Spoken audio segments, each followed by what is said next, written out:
ভাবতে ভালো লাগে যে সেই হিমা দাসের গুগলে সার্চ করে জানলাম এন্ডোর্সমেন্ট ফি সারা বছরে এখন 60 লক্ষ টাকা।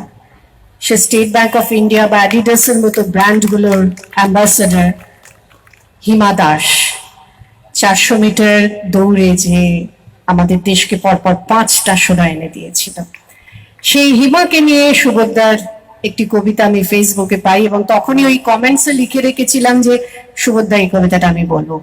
আর আজকে সেই প্রথম দিন যেদিন ওই কবিতাটা আমার বলতে ইচ্ছে করছে, আজকের দিনটাকে মনে করে।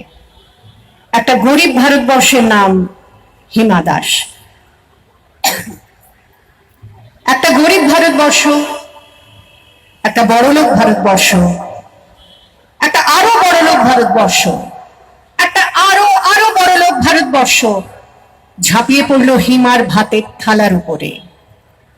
কি সেই প্রোটিন যা খেয়ে মেয়েটি দৌড়তে দৌড়তে আসাম থেকে পৌঁছে গেল এশিয়ায়, আমেরিকায়।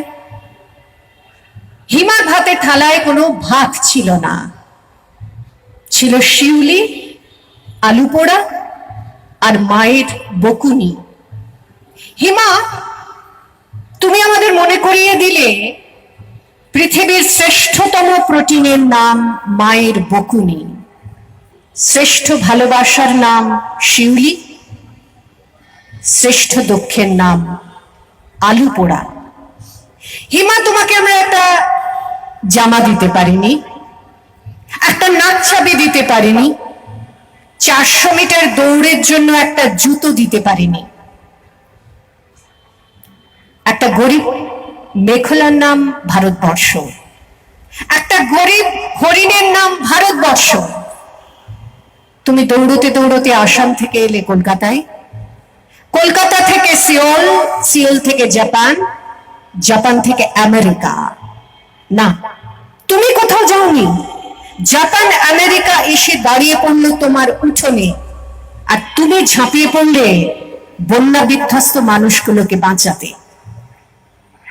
হিমা,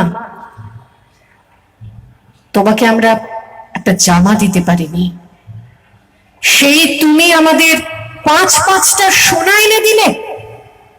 নমস্কার।